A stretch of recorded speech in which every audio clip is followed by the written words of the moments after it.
अल्लाहुम्मा सल्ली अला सय्यदिना व शफीना व हबीबना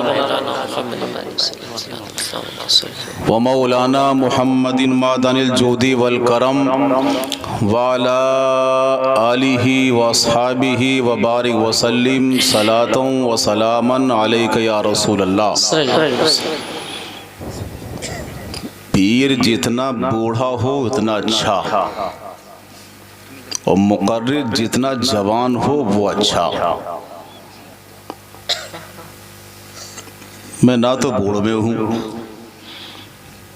और ना जवान हूँ। माशाअल्लाह। जज़ाकल्लाह। मेरे बाद मुल्क मिल्लत की अजीम शख्सियत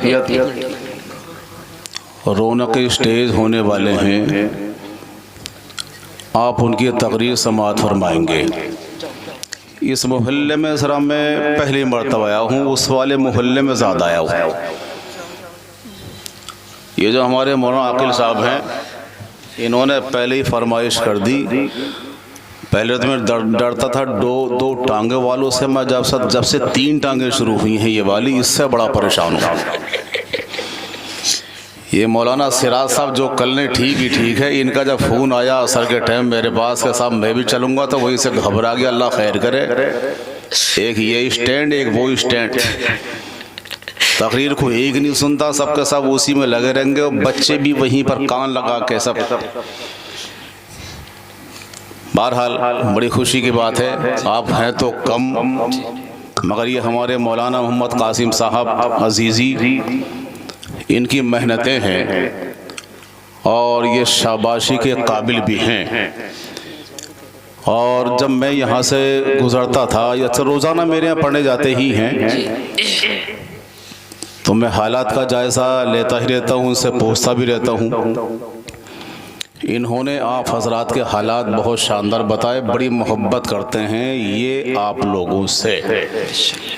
और मैं तो समझता हूँ कि सुना है कि ताली एक हाथ से नहीं बजती है, हैं? कितने हाथों से बजती है? अच्छा बताइए ज़रा। 2 हाथों से बजती है। तो ये मोहब्बत करते हैं तो आप भी मोहब्बत करते होंगे यकीनन, ये भी और आप भी, दोनों संगम है पूरा। अल्लाह ताला इस मोहब्बत को कायम फरमाए और हम सबको अपने नबी सल्लल्लाहु अलैहि वसल्लम के बताए हुए रास्ते पर अमल करने की तौफीक अता फरमाए। एक नाते पाक की फरमाइश हुई है। मैं यार वही गर्ज कर रहा हूँ, मैं बड़ा बूढ़ा आदमी हूँ। कोई जवान होता ही हमारे अब्दुल गफ्फार भाई जैसे तो बार बार उठ जाते हैं, हमारे मैं कमज़ोर आदमी हूँ, ये वैसे भी ना उठेंगे भी। बिल्कुल उठेंगे आप।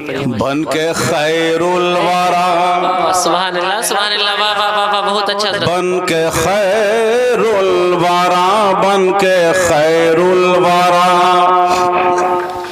जी आ गए मुस्तफा, बन के खैरुल वरा, बन के खैरुल वरा, आ गए मुस्तफा, हर गुनाहगारी की रहबरी के लिए, बन के खैरुल वरा, बन के खैरुल वरा, बन के खैरुल वरा।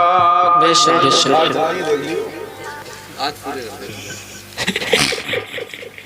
बन के खैरुल वरा, एक तरफ बख्शिशें, एक तरफ जन्नत, एक तरफ बख्शिशें, एक तरफ जन्नत, कैसे इनाम है उम्मती के लिए।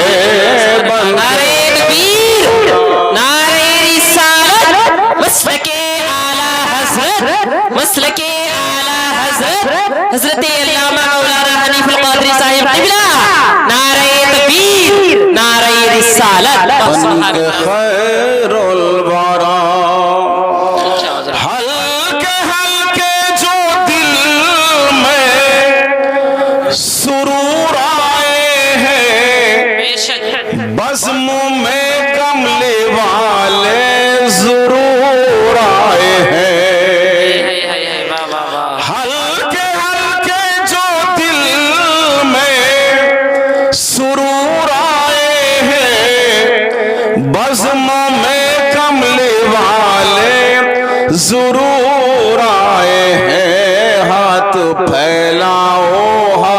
फैलाओ, कश को लेकर सभी हाथ फैलाओ, कश को लेकर सभी बट रहे हैं करम हर किसी के लिए, बन के खैरुल वरा, बन के खैरुल वरा, बन के खैरुल वरा।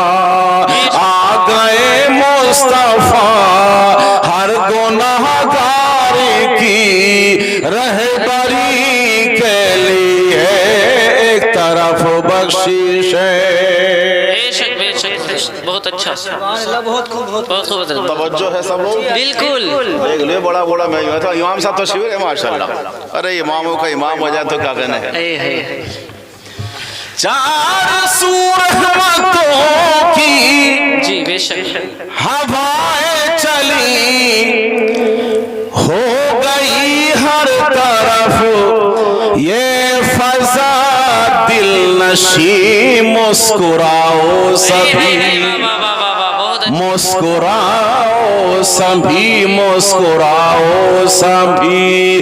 आ गए हैं नबी, मुस्कुराओ सभी, मुस्कुराओ सभी। आ गए हैं नबी, गम के मारो तुम्हारी खुशी के लिए, बन के खैरुल वरा, बन के खैरुल वरा। दुरूद पाक पढ़ लें। अल्लाहुम्मा सल्ली अला सय्यदिना व शफीना व हबीबिना व मौलाना मुहम्मदिन मादनिल जूदी वल करम व अला आलिहि व अस्हाबिहि व बारिक व सल्लिम। सलातम व सलामन अलैका या रसूल अल्लाह, सलातम व सलामन अलैका या हबीब अल्लाह।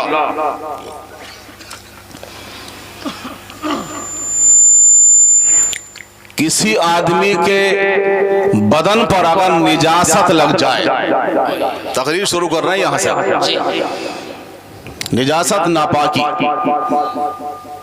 और वो चला जाए मस्जिद में, या फर्ज कर लीजिए मैं चला जाऊं मस्जिद में और मेरे पांव को निजासत लगी हो, नापाकी लगी हो, या कपड़े पर लगी हो, कहीं भी लगी हो, तो मेरी मुस्लिम बिरादरी का छोटे से छोटा बच्चा भी मुझे हाथ पकड़ कह सकता है, मौलवी साहब आप मस्जिद में दाखिल नहीं हो सकते, क्योंकि आपके बदन पर निजासत लगी हुई है।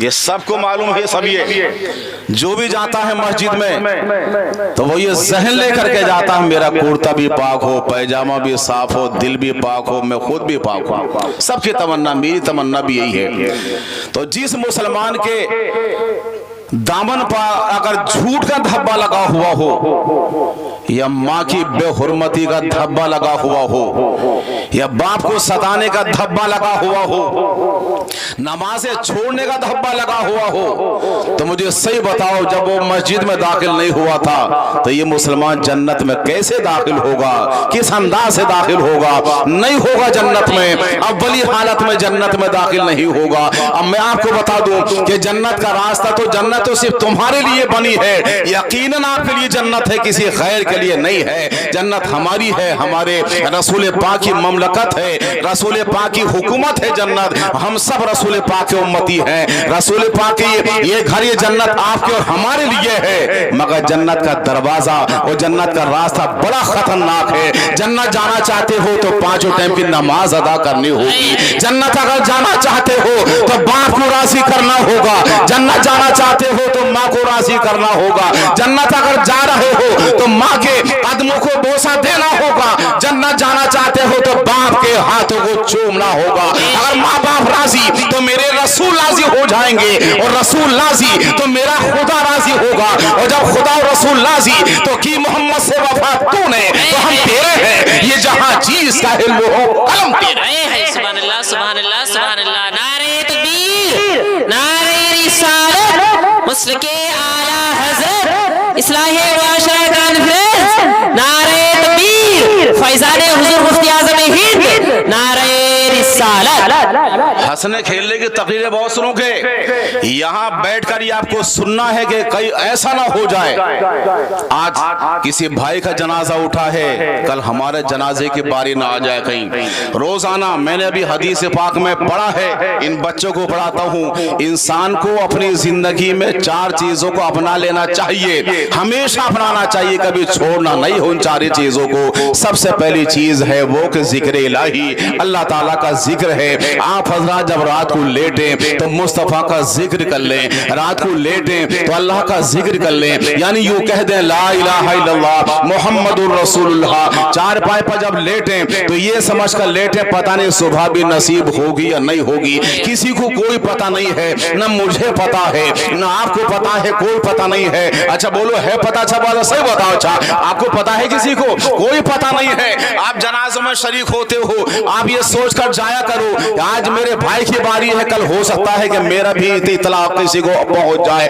हमें अपनी माँ को मनाना होगा, अपने बाप को मनाना होगा, अपने पड़ोस के हालात को सही करना होगा। जन्नत ठीक है तुम्हारे लिए है, मगर रास्ता बड़ा बड़ा कठिन है जाने का, बहुत ज्यादा। और रात को जब तुम उठोगे और जिस टाइम पर तुम नमाजी बनोगे और 5 टाइम की नमाज अदा करते करते करते करते जब आपकी आदत बन जाएगी तहज्जुद की नमाज पढ़ने की, आप 4 बजे उठेंगे और 4 बजे उठने के बाद में अपना बिस्तर की शिकने आपको याद करेंगी, बस बिस्तर की गर्माहट आपको याद करेगी। आप बिस्तर छोड़ दोगे और ठंडा पानी इस्तेमाल करोगे, उसके बाद में वजू करोगे, आपका बिस्तर भी याद आ रहा होगा, ये गर्म पानी भी याद आ रहा होगा, मगर गर्म पानी नहीं बल्कि ठंडा पानी से वजू कर रहा है। और उसके बाद नियत बांधता है 2 रकातों की, किसके लिए? अल्लाह के लिए। और हालांकि ना उसकी बीबी उसे देख रही है, ना माँ उसे देख रही है, ना उसके पड़ोस के लोग देख रहे हैं। यूं कहिए अगर मस्जिद में जाओगे तो हो सकता है एक सुबह ये हो कि यार दिखावे की नमाज हो,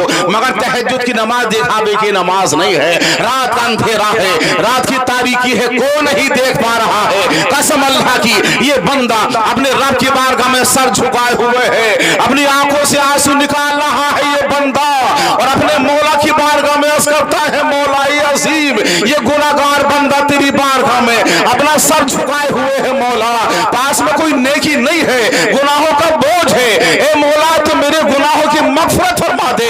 इधर ये बंदा अर्ज़ करता है रोते रोते आंसू निकल रहे हैं। हदीस रसूल के अंदर आता है, मुस्तफ़ा जाने रहमत इरशाद फरमाते हैं उस बंदे के जैसे आंसू निकले जिब्रील अलैहिस्सलातु वस्सलाम या दीगर फरिश्तों के जरिए उन आंसुओं को फरिश्ता जमा कर लेता है। आंसुओं को आप समझ रहे हो मैं आंसू खराब होता हूँ, ऐसा नहीं है, बल्कि फरिश्ता जमा कर रहा है उन आंसुओं को। कम से कम अल्लाह की बारगाह में जाकर तो देखो, अल्लाह की बारगाह में झुककर को तो देखो, वो दे रहा है, मगर हमारे लिए दामन नहीं है, हम दामन फैलाने के लिए तैयार नहीं है। उसके बाद में उसने 2 रकातों की नियत और बांध ली, 8 रकात उसने पढ़ ली, उसके बाद वो अल्लाह की बारगाह में रोता है, गिड़गिड़ाता है, आंसू जमा कर रहा है फरिश्ता।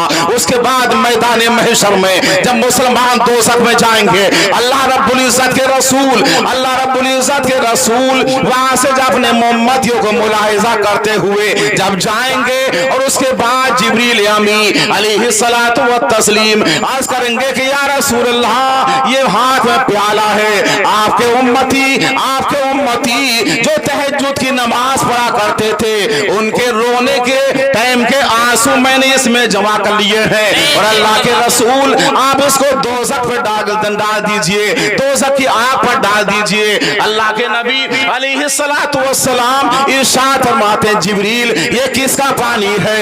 रसूल पाक ने इरशाद फरमाया तो जिब्रील अर्ज़ करते हैं या रसूल अल्लाह आप जब तहज्जुद की नमाज में या तन्हाई में अल्लाह की बारगाह में रोया करते थे और आपके उम्मती जब रोया करते थे तो मैंने ये आंसू जमा कर लिए हैं, जिसकी बुनियाद पर रसूल पाक ने प्याले के अंदर अपनी उंगलियां डाली और दोज़ख की आग पर डाल दी, और उसके बाद आग बुझती हुई चली जा रही है।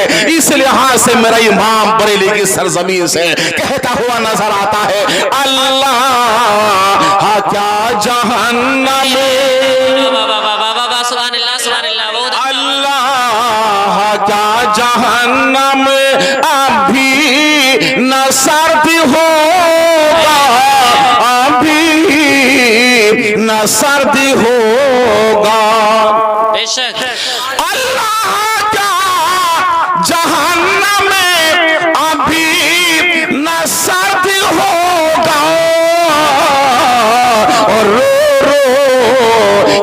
मुस्तफा ने रो रो के मुस्तफा ने दरिया बहा दिए,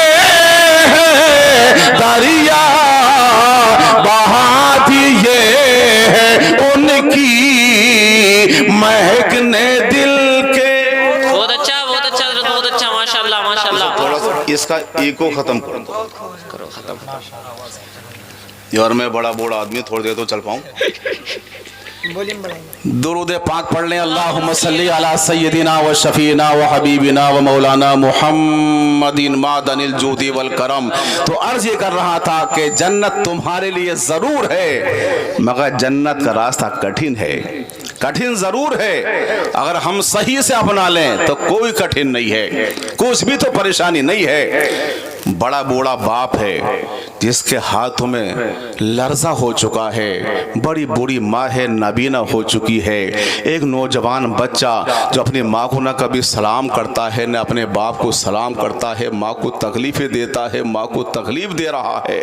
मेरे अजीजों, जो आप साहिब औलाद हैं, मैं भी साहिब औलाद हूँ। मैं खुद समझ रहा हूँ इस बात को कि मेरी अगर माँ मेरे सामने इस टाइम पर होती तो मैं अपनी बच्चों के सामने अपनी माँ के कदम चूमता, अपने बाप के हाथ चूमता, ये सब कुछ करता ताकि आने वाली मेरी औलाद मेरे हक कदमों को चूम ले। और अल्लाह का फजल तो ये है, मेरे बच्चे जब बाहर जाते हैं तो मेरे कदम चूम के जाते हैं, मेरे हाथों को चूम कर जाते हैं। ये तो मेरे घर के तरीके रहे हैं। बड़ा बेटा मिस्र के अंदर पढ़ा है और अल्लाह का बड़ा फजल है, ये सब जानते हैं उलमाए किराम। और बड़ा होनहार लड़का है, बहुत शानदार, बेहतरीन इंग्लिश और बेहतरीन उसकी अरबी जबान बेहतरीन वाली है। अल्लाह का बड़ा फजल है। तो हमें तो सबसे बड़ा असासा औलाद है। औलाद सही अगर होगी, औलाद अगर सही होगी तो कसम अल्लाह की आपके रास्ते हमवार हो जाएंगे। ठीक है, घर में दौलतें नहीं हैं, आपने अपने बच्चे को पढ़ा दिया है तो वही सबसे बड़ी दौलत है। ठीक है, आप अपने बच्चों को क्या क्या पढ़ा रहे हो, मगर सबसे पहले इन माँ बाप की जिम्मेदारी ये बनती है कि अपने बच्चे को आप कम से कम नाज़रे कुरान पाक पढ़ा दीजिए,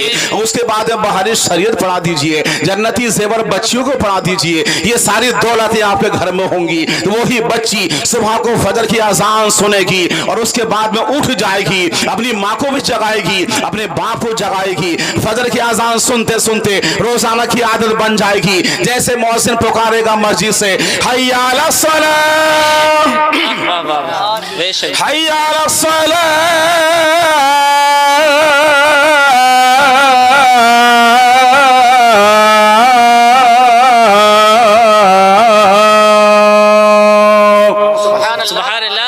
अजान जब सुनेगा तो कसम अल्लाह की घर का घर पूरा उठने के लिए तैयार हो जाएगा। माहौल को सही रखो, 8 बजे उठने की आदत मत डालो। अगर तुम वाकई 8 बजे उठोगे तो तुम्हारे घरों में बरकतें कहां से आएंगी। हमारे घरों में तो रोजी फजर से पहले पहुंच जाती है, मगर हमारे दरवाजे बंद। हम कर क्या रहे हैं? न नमाज फजर के करीब हैं, न माँ को सलाम करने के करीब हैं, न बाप को मनाने के लिए करीब हैं, न कुरान पाक की तिलावत करने के लिए हम तैयार हैं। हम कुछ भी तो करने के लिए तैयार नहीं है। नौजवान, अगर तू नमाजी बन गया तो तू जैसे कितने नौजवान नमाजी बन जाएंगे। अगर तू बिगड़ा तो मुआशरा बिगड़ेगा, अगर तू सुधरा तो मुआशरा सुधरेगा। मेरी बहने, आजकल वो मसला चल रहा है हिजाब वाला कि मसला चला कहां से है, ये हाली मसला तो हम नहीं बिगाड़ा है, हमारी बहन बेटियों ने पर्दा करना बंद कर दिया है। तो हुकूमत ने भी समझा, हिंदुस्तानी हुकूमत भी सोच रही है इन मुसलमानों को इस चीज से दूर कर दो। और मैं आपको एक चीज बता दूं, अनकरीब आने वाली, अल्लाह ना करे, अल्लाह ना करे,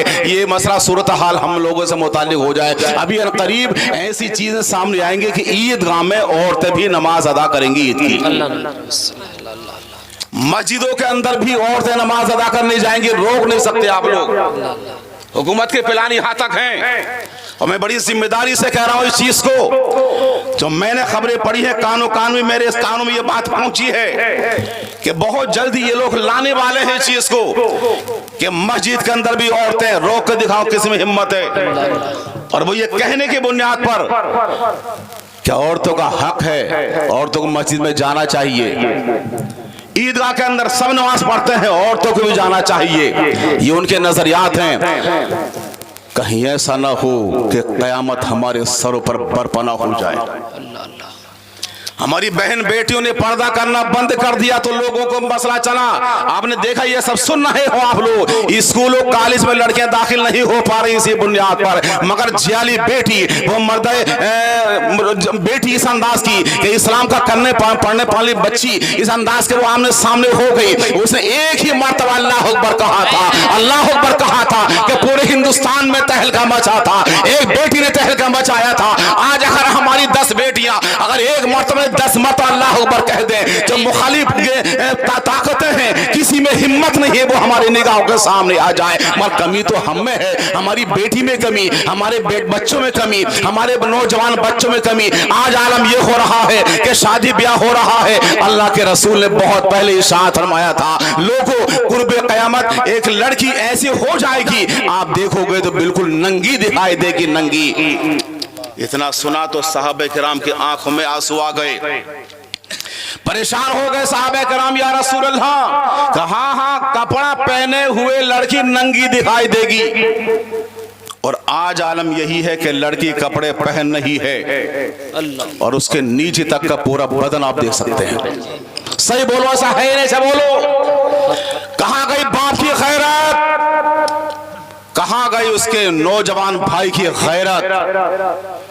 और यही नौजवान उस टाइम पर 10-10 नौजवान मिलने के बाद में लड़कियों को तकते हैं। लोगों, इंसानों में रसूल का फरमान है, जो लड़कियों को तकने निकलता है वो इंसान नहीं बल्कि शैतान हुआ करता है, शैतान होता है। रसूल शैतान बता रहे हैं, रसूल उसको हैवान से बदतर बता रहे हैं, उसको दयूस बता रहे हैं, उसे खबीस बता रहे हैं, उसको मरदूद बता रहे हैं। और हमारा नौजवान हंसी और ठिट्ठीबाजी के अंदर टालता चला जा रहा है। नौजवान आ तो दूसरे की बहन बेटी का मसला है, कल हो सकता है तेरी बहन बेटी का मसला सामने आ जाए। तेरे दोस्त और तेरे गांव के लोग अगर तेरी बहन पर ऐसी हंसे और इस तरीके से उसके पीछे पड़ गए तो तुम्हारे दिल के अंदर क्या सोचेगा, जरा सोच के बोलिए। इस टाइम पर इस बुनियाद पर मैं कह रहा हूं, हंसी की तकरीरें बहुत सुनोगे, मगर आज आपको ये अमल करना है। इंशाअल्लाह हम 5 टाइम की नमाज अदा करेंगे। इंशाअल्लाह हाथ उठाकर बोलो, हम सबके सब नमाज अदा करेंगे, माँ की इज्जत करेंगे, बाप की इज्जत करेंगे। फिर मैं वही पर आता हूं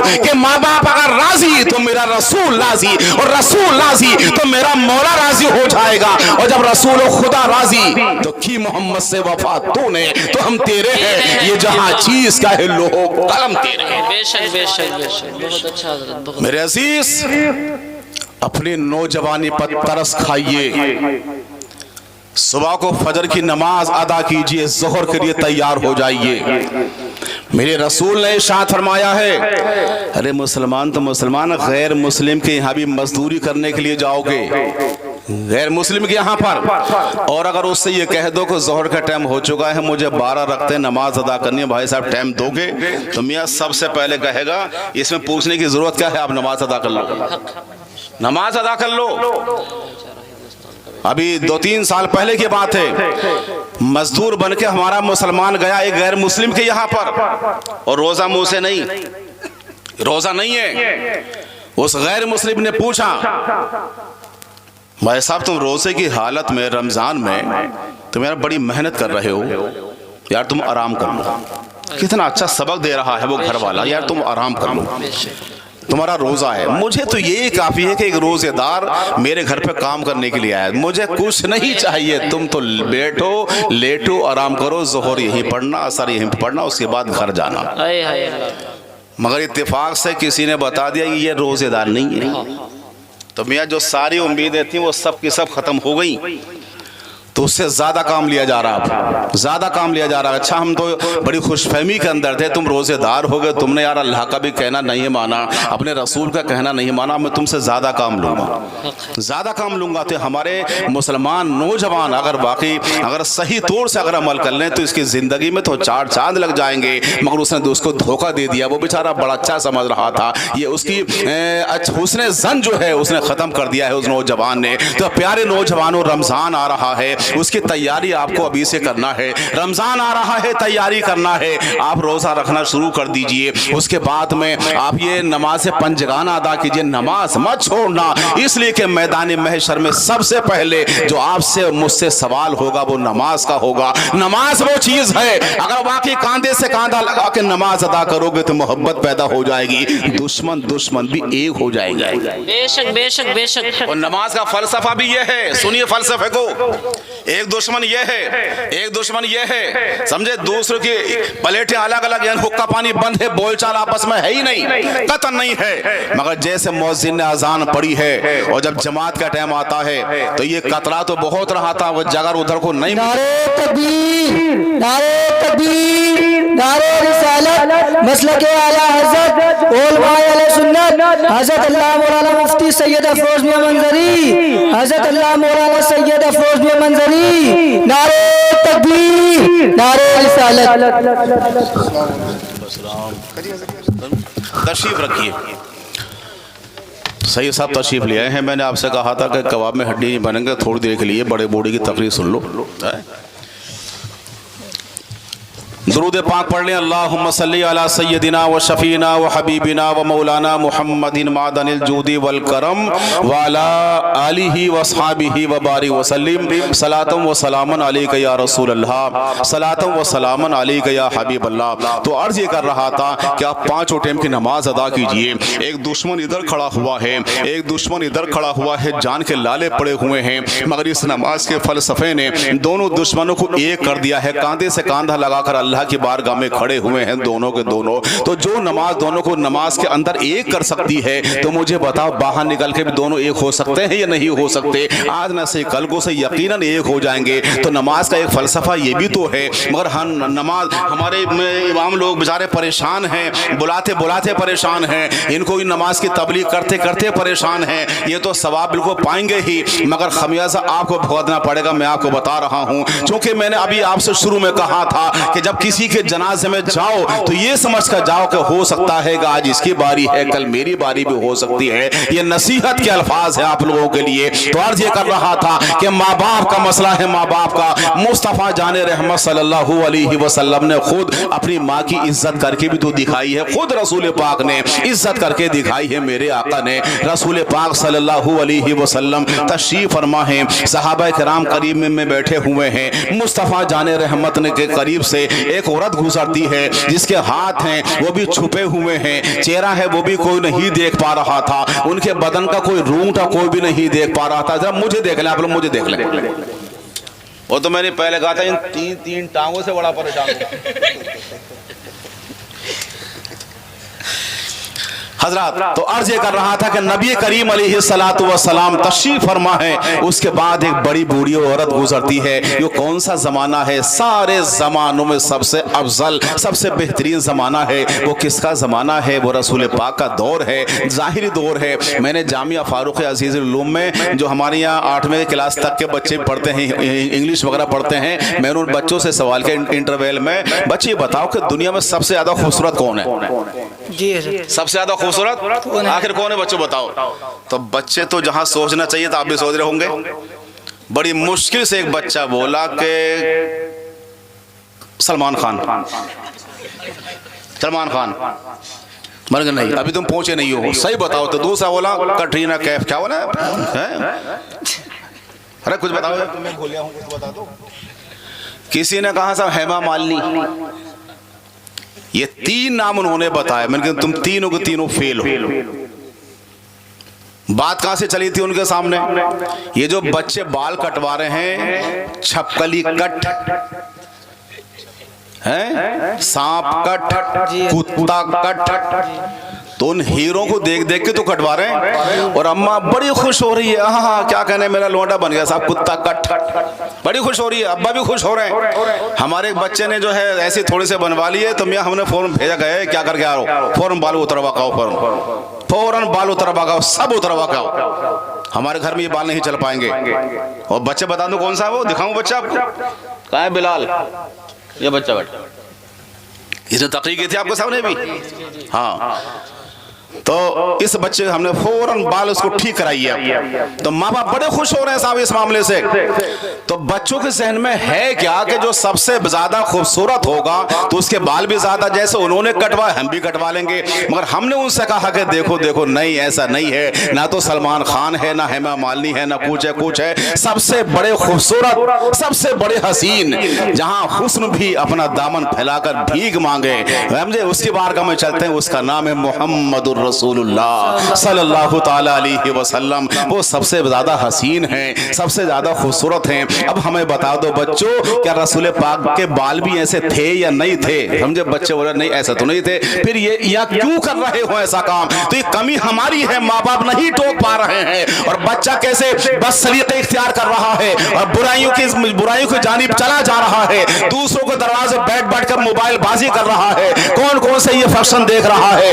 एक यूट्यूब खत्म होता नहीं है, दूसरा तैयार हो जाता है। 10 बच्चों की जमातें बैठी हुई हैं, ना तो जोहर का पता है, ना असर का पता है, ना मगरिब का पता है, ना ईशा का पता है। और उस बच्चे को 12 बजे 2 बजे तक अपने घर का भी पता नहीं है, घर मुझे कब जाना है। मेरे नौजवान बच्चों, हम तुमको मुस्तकबिल का सिपाही बनते हुए देखना चाहते हैं। अगर बाकी मौसिन आसान तुम्हारे सामने पढ़ दे तो फौरन मस्जिद की जानिब रवाना हो जाओ, वजू कर लो, इमाम की बारगाह में पहुंच जाओ, इनसे नमाज से जनाजा सीख लो, इनसे वजू करना सीख लो, इनसे सुन्नतों की नियत पूछ लो, इनसे वजू के तरीके सीख लो और सबको सीख लो। इंशाअल्लाह 8 दिन नहीं लगेंगे, आप शानदार मुसलमान हो जाएंगे, बेहतरीन कामिल मुसलमान हो जाएंगे। मगर वक्त निकालना पड़ेगा। प्यासा ही कुएं के पास जाता है, कुआं प्यासे के पास नहीं जाता। सुभान अल्लाह, सुभान अल्लाह। नारे तकबीर, नारे रिसालत, मसलके आला हज़रत उलमाए अहले सुन्नत हज़रत मौलाना मुफ्ती हनीफ साहब क़िबला। सुभान अल्लाह। समझ के मेरी बात से इत्तेफाक है आप हजरात को? कड़वी तो जरूर लग रही होंगी थोड़ी बहुत। जो मैंने कहा था कि हंसी खेल की तकरीर नहीं है भैया, मैं वैसे बड़ा बूढ़ा आदमी हूँ। मैंने तो मुफ्ती साहब से कहा था, मैं चूंकि वो बड़ा बूढ़ा हूँ, मैं थोड़ा सा जाके निभा लूँ, फेल होऊंगा तो आप निभाई लेंगे, उसके बाद कोई बात ना। तो इस तरह से मैं करूँ, मेरे बच्चों बुजुर्गों, आप हो तो कम मगर पैगाम लेकर के जाओ। हंसने खेलने की तकरीर को मनोरंजन मत बनाओ। इस कान से सुनो, दूसरे कान पर टाल दो, इसका कोई मसला आज के दौर में नहीं है। पढ़े लिखे हालात हैं। माँ के पेट से निकलकर एक बच्चा 5-6 साल के बाद में पहला दर्जा, दूसरा, तीसरा, चौथा, 5वां, 6वां, 7वां, 8वां, 11वां, 12वां, वो वाला 12वां नहीं कर रहे हैं, वो जो हमारे वजीर दाखिला जी ने कहा था, सब इशारे समझ रहे होंगे, सब हंस रहे हैं इस बात को। हाँ, अब जब माँ के पेट से निकलकर उसने सब कुछ सीखा, साइंस में बहुत माहिर बन गया, तो आपको कहां तक पहुंचा देता? मिनटों में अमेरिका, मिनटों में बरतानिया। किसी मुल्क में अगर वाकई बर्बाद करना हो तो मिनटों में सब कुछ नेस्तो नाबूद कर देता है। ये उनका पैगाम है। मगर जो रसूल पढ़ा पढ़ाया ही वहां से आया हो, सुभान अल्लाह, सुभान। जो रसूल वहां से पढ़ा पढ़ाया है ही यहाँ पर आया हो, वो तुम्हें मिनट तो बहुत दूर लगेंगे, लम्हों में कहीं मदीना पहुंचा देगा, लम्हों में मक्का पहुंचा देगा, लम्हों में तुम्हें बगदाद पहुंचा देगा। क्या जात है उस जात की। हम उसके उम्मती हैं, हम ऐसे की उम्मती हैं कि सर अल्लाह की बारगाह में रखें तो सरा तक देख लें, और अगर जब खड़े हो जाएं तो अर्शे आसमान तक देख लें। आपकी जात तो वो जात है, इस अंदाज की जात है, कसम अल्लाह की आप बहुत ऊंची जात के हो, बहुत ऊंचे मर्तबे के हो मुसलमान। अल्लाह का एहसान हम पर ये देखिए, अल्लाह अगर चाहता तो हमें जानवर बना सकता था, क्या क्या बना सकता था, मगर उसका एहसान अजीम ये है कि उसने हमें इंसान बनाया, और उसके ऊपर बलाए एहसान ये है कि नबी का उम्मती बनाया, मुसलमान बनाया है उसने। और फिर हम फजर के टाइम पर सोते रहे, यार हमसे बड़ा बेवकूफ कौन होगा, और फजर के बाद भी सोते रहे, हमसे बड़ा नालायक इंसान कौन होगा। कुरान पाक को कभी उठाकर हम ना देखें, हमसे बड़ा बेवकूफ कौन होगा। इस लिहाज से इल्म की दुनिया बहुत आगे बढ़ रही है, मुसलमान पीछे हटता चला जा रहा है। अच्छा पीछे ही हटो, चलो हम पीछे बता रहे हैं। अगर तरक्की करना चाहते हो तो पीछे हटो, चले जाओ इमाम अहमद रजा के दौर में, तुम्हें तरक्की मिल जाएगी। चले जाओ हाफिज मिल्लत के दौर में, तुम्हें तरक्की मिल जाएगी। चले जाओ सदुल्लाह फाजिल के दौर में, तुम्हें तरक्की मिल जाएगी। चले जाओ साबिर पाक के दौर में, तुम्हें तरक्की मिल जाएगी। चले जाओ हजरत अली के दौर में, तुम्हें तरक्की मिल जाएगी। हजरत अली के दौर में, उस्मान गनी के दौर में, हजरत फारूक आजम के दौर में, हजरत सिद्दीक अकबर के दौर में तुम्हें तरक्की मिल जाएगी। जितना पीछे बढ़ोगे कसम अल्लाह के तुम्हारे चेहरे पर नूर पैदा होगा। सुभान अल्लाह, सुभान अल्लाह। बहुत खूब। समझ रहे मेरी बात को? पीछे हटना है तो ऐसे हटो जिसकी जात को देखकर हमें मुस्तफा की जात याद आ जाए। हमने देखा है और पढ़ा है कि बनारस में एक साहब थे रसूल नुमा, रसूल नुमा इसी नाम से मशहूर हो गए, रसूल नुमा से, रसूल का दीदार करा देने वाले रसूल नुमा। अब उनकी बीवी ये भी बड़े बूढ़े और बुढ़िया तो थी बड़ी बड़ी बूढ़ी। बुढ़िया ने कहा एक दिन उन रसूल नुमा से, अपने शोहर नामदार से, आप सबको जो जिद करता है रसूल पाक का दीदार करा देते हो, आपने हमें दीदार नहीं कराया अभी तक। सवाल तो बड़ा शानदार था बुढ़िया का। बोला अच्छा देखना चाहते हो रसूल पाक को? हाँ देखना चाहते हैं। बोला अच्छा ठीक है, आज रात को हम रसूल पाक दिखाएंगे आपको। रसूल पाक तशरीफ लाएंगे, ख्वाब में तशरीफ लाएंगे। बोले शर्त है? बोले कौन सी शर्त है? कि जब तुम्हारी शादी हुई थी तो शादी के टाइम पर जो जोड़ा तुमने पहना था, शानदार सजी बेहतरीन दुल्हन, और जब अपने बिस्तर पर जाकर बैठी थी इसी अंदाज से तुम बिल्कुल सज जाओ, बेहतरीन जोड़ा होना चाहिए। बोले अच्छा साहब, बुढ़िया साहब लिपस्टिक भी लगाई होगी शायद है? बोले सजी हो गई सही तरीके से। हाँ मुस्कुरा रहे हो लिपस्टिक के नाम से। ये हाथों को नाखूनों को लगा रही है ना औरतें, इससे वजू नहीं होता। मर्द भी लगा लें तो वजू नहीं होगा। समझ रहे हैं आप लोग? इन औरतों को ये सब कुछ जो है खत्म करना होगा। कनीज़े फातिमा बनना है तो इन सारी हरकतों को से बाज आना होगा। मैं उसके बाद जब ये सच के तैयार हो गई, ये हमरे अपने कमरे में पहुंचे, बोले ठीक सच गई? बोला हाँ सच गई साहब, ठीक है साहब। और बड़े चक्कर में थी, होता अभी तशरीफ लिया मैं। उन्होंने अपने साले को दावत दे दी, जरा आओ तो जब अपनी बहन के हालात तो देखो, जरा तुम्हारी बहन कैसे सजरी बुढ़ापे में। हम यार जैसे वो आए उनके साले और कमरे में दाखिल हुए तो बुढ़िया जो थी बड़ी शर्मा गई। शर्मा के साहब इतनी शर्माई कि आंखों से आंसुओं का सैलाब जारी हो गया, दिल टूट गया। और जहां पर दिल टूटता है तो मुस्तफा उस दिल को जोड़ने के लिए तशरीफ लाया। दिल टूटा है, उसके बाद मुस्तफा जाने रहमत तशरीफ ला रहे हैं। तो उसके बाद में ये अर्ज कर रही है, ये बड़ी बूढ़ी औरत, तुमने मेरा दिल तो जरूर दिखाया था, मगर इसके सदके में अल्लाह के रसूल का दीदार तो मुझे। बहुत खूब। अंदाज तो लगाइए आप लोग। दामन फैलाने को तो सब कुछ मिल सकता है, मगर दामन हमारे पास नहीं है। 5 टाइम की नमाज, वजू सही, और उसके बाद आपको अर्ज कर दूं कि अपने बच्चों को चाहे दीनी तालीम हो चाहे दुनियावी तालीम हो, इससे आप पीछे मत हटना, पीछे मत हटना। इसलिए कि आज हमारे, बल्कि एक दौर में एडवाणी ने ये कहा था कि हम मुसलमानों को अगर आगे बढ़ना है तो उन्हें अपने बच्चों को तालीम में बहुत आगे बढ़ाना होगा। आज उनके बच्चे बहुत कुछ आगे बढ़ रहे हैं और हमारा बच्चा तो बेचारा टिफिन लेके मुरादाबाद चला जा रहा है। अभी मैंने शुरू में ये बात कही थी, ठीक है, सबसे बड़ी दौलत जो है आपकी औलाद है। आपकी औलाद अगर पढ़ लिख गई तो आपने ठीक है फाके किए होंगे, सब कुछ किया होगा, मगर आपकी औलाद जब ये पढ़ लिख कर तैयार हो जाती है, अरे इन हुफ़ाज़ किराम, कुर्राए किराम, उलमाए किराम को देखिए, समझिए पढ़े लिखे हैं, मगर अल्लाह ने सबसे बड़ी इनको इज्जत भी अता फरमाई, इज्जत भी तो अता फरमाई है। और सबसे बड़ी दौलत तो इज्जत ही हुआ करती है। और ये हम तनख्वाहों के बारे में क्या कह सकते हैं? एक मस्जिद के मुतवल्ली साहब इमाम साहब के पास पहुंच गए, इमाम साहब मेरे बेटे की नौकरी सरकारी लगने जा रही है, जरा दुआ कर तो अच्छी तनख्वाह मिल जाए, अच्छी तनख्वाह मिल जाए। घूर रहे मुझे बैठे बैठे जी।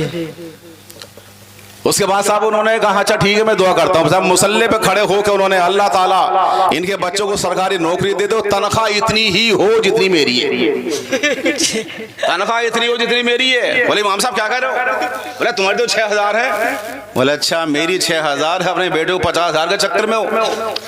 मुतवल्ली साहब क्या कर रहे हो?